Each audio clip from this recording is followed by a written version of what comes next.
I'm really pleased to be joined on the Crispin Flintoff show on a nice spring afternoon by Clare Short. How you doing, Clare? I'm good, thanks. The world's falling apart, but I'm okay so far. Yeah, well, you just got to keep yourself going, or you can't do anything. So Yeah. it's good to see you. And the reason I wanted to talk to you is because of what's happened this week with the decision of the government to increase the budget for defence while saying they had to cut the international development budget. So I'm just going to play a clip of Keir Starmer explaining what he's doing. It's not too long, don't worry about that. Here we go. Starting today, I can announce this government will begin the biggest sustained increase in defence spending since the end of the Cold War.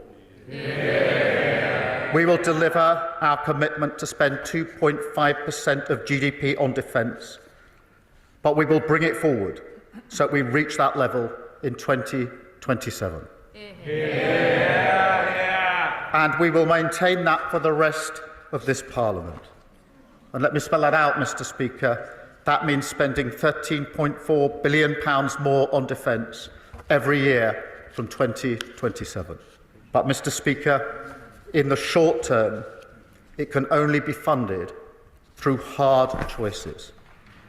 And in this case, that means we will cut our spending on development assistance, moving from 0.5% of GNI today to 0.3% in 2027, fully funding our increased investment in defence. Now that's what he said, and then the next couple of days there's an article that features you in it in Labour List, which says not a Labour government. Former Development Secretary Clare Short hits out over foreign aid cuts. Obviously, you were the International Development Secretary in Tony Blair's government. I'm interested to hear what you think the impact of that cut will be. Well, the first thing I think is that he's done this because he's going to see Trump and he wants to offer something to Trump. So this isn't like considered defense policy. What do we need to do? There's lots of chat about that. If America's withdrawing from Europe, there might be something in that. But certainly he's going to do it. We know that defense spending is terribly organized. We waste lots of money on procurement. So things would need to be changed. And it doesn't need to come from the development budget. It doesn't need to come at the expense of the poorest people in the world. I mean, he could put up taxes for well-off people, for example, to fund it. So why are the poorest people in the world the only ones who can pay for this? So I think it's incompetently decided for the wrong reasons, very rapidly, going to see Trump. And I think decimating the development budget at a time when inequality is growing in the world. We had a period of reduction in poverty, more kids in school, healthcare improving in the time when we laid down the development policy that lots of other countries joined up in. And now poverty is growing and climate change is kicking in, and there's more drought and hunger and problems, and that spreads war and millions of displaced people. And so of all the things in the world, I don't know about you, but when I go to a sort of poshish restaurant or whatever, there's plenty of people in this country who are very comfortable. And there are people in this country who are really struggling. I listened to a presentation by the Trussell Trust today. 9 million people in Britain regularly go hungry. So for me, this was a kind of last straw. This is not a Labour government because, well, one, it breaks all its promises. Starmer breaks all the promises he made when he was elected as leader. Doesn't bother about promises made in the election campaign even. On Gaza, Israel, they don't stand up for international law. So they just kowtow to Israel and let it carry on breaching international law.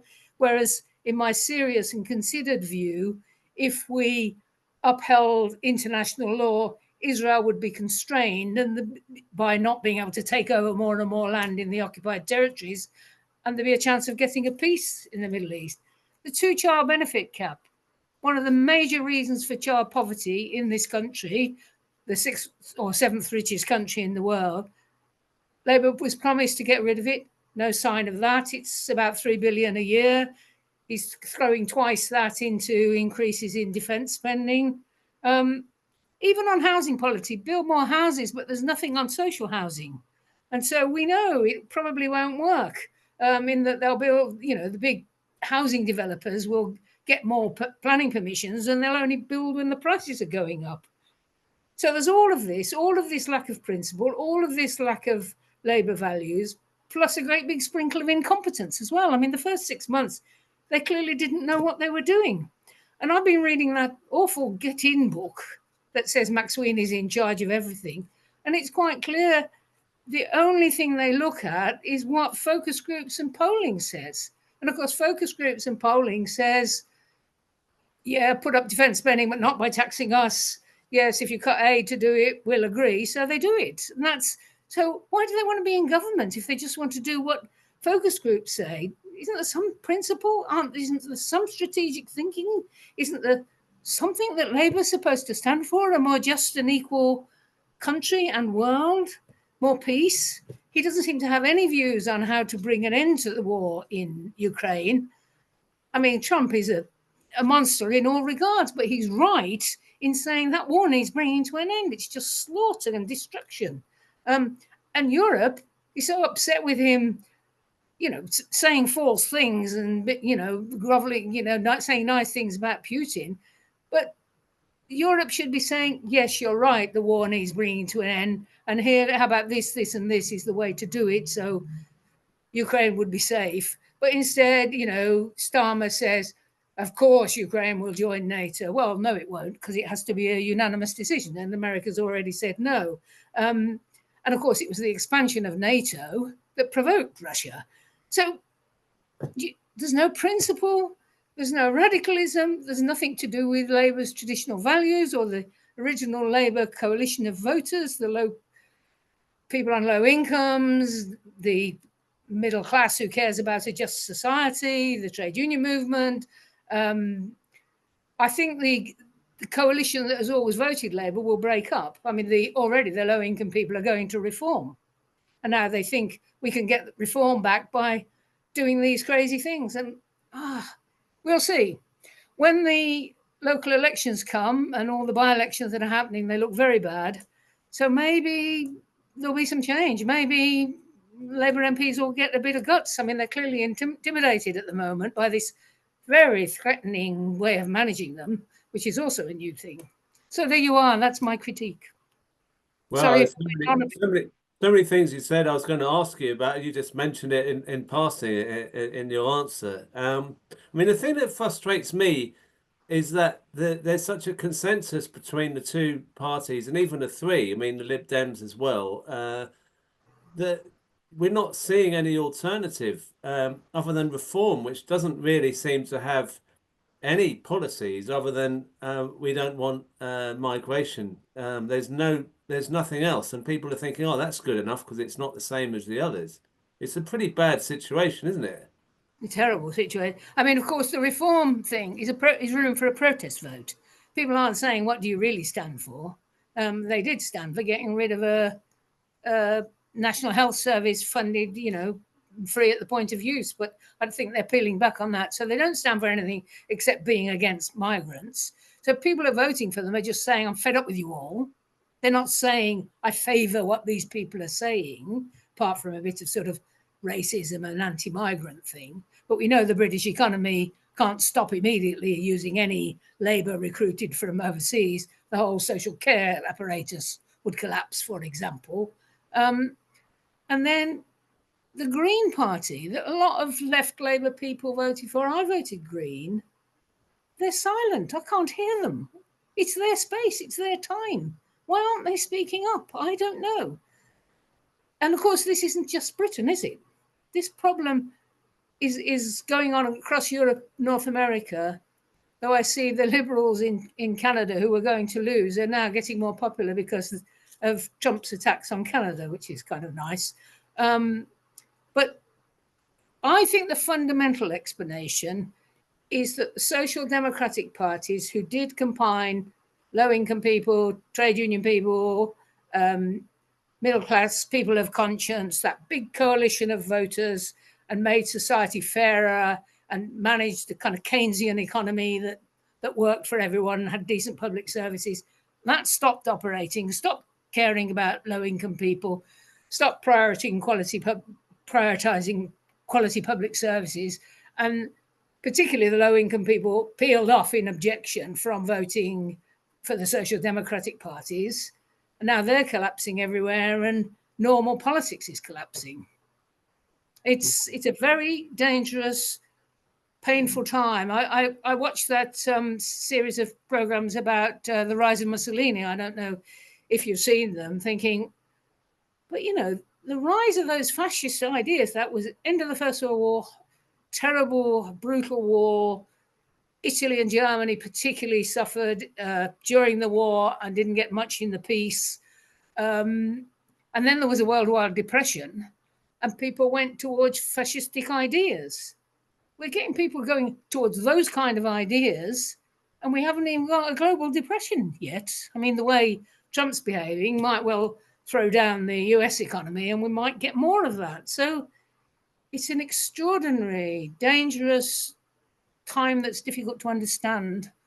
But I think what we mustn't do is be demoralized. We must keep talking to each other and having positive ideas of how to go forward, not just moaning.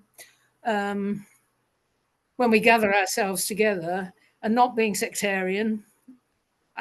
If you read that book that says Maxwell is in charge of everything, they are so sectarian. I'm a famously soft left, tribunite, that keep the party united, listen to everybody. There's the majority of those kind of views, and then there's a spread of views. But the people around Starmer that, according to that book, are driving Starmer are sectarian right-wingers who hate all of us. But they'll fail, you see. I mean, they are failing. They're losing support. Then what happens? I mean, that's an interesting question. It isn't over yet. I'm reading George Orwell's biography at the moment, and it's so similar, the left being divided amongst itself, and the right-wing parties in Europe dominating because there is no left. And that is a real problem. The left keeps bickering amongst itself, doesn't it? Yeah, in Orwell's time, it was communists. Of course, in Spain, there was a bit of Trotskyism, but in general, in the social democratic parties, there was the social democrat, then there were the communists, and the communists were much more powerful.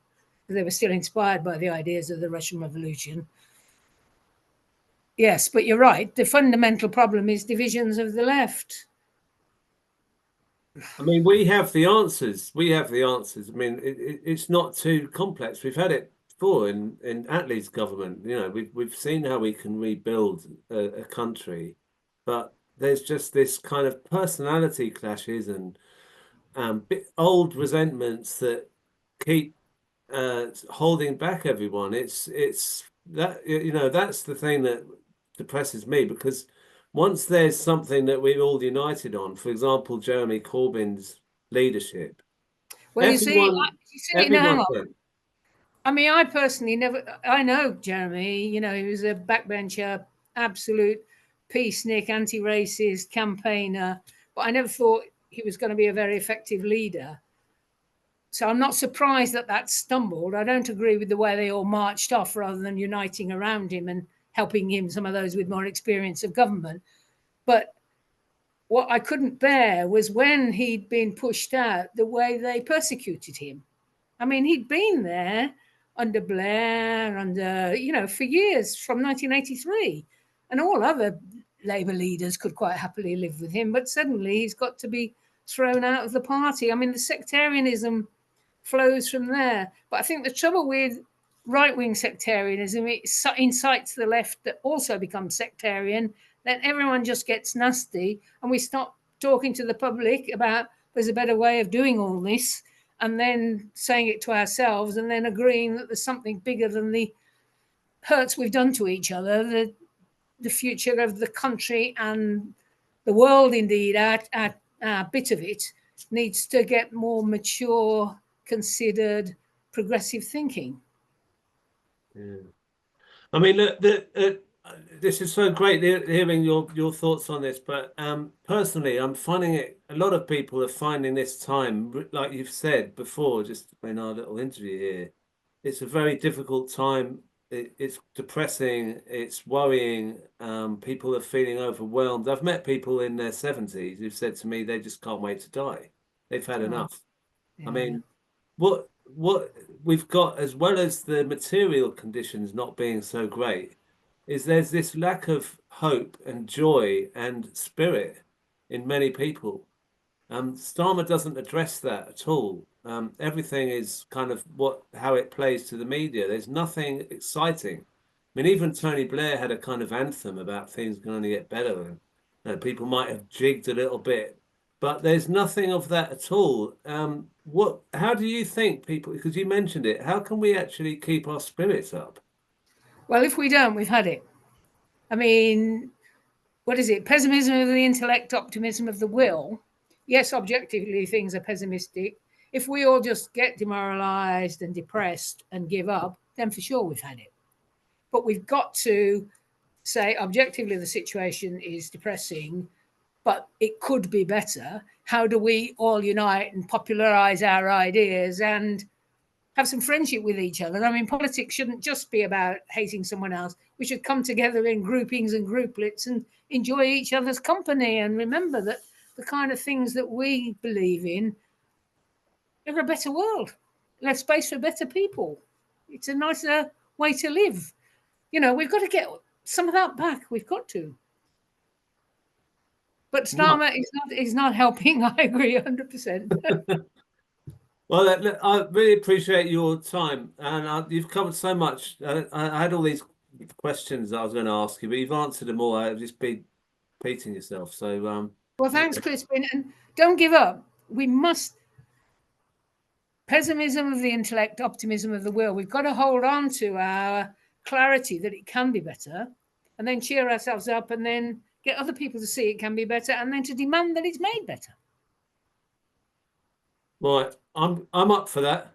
All right, and the spring's here, so Yeah. it's not meant to be cheerful about. They can't take that away yet. No.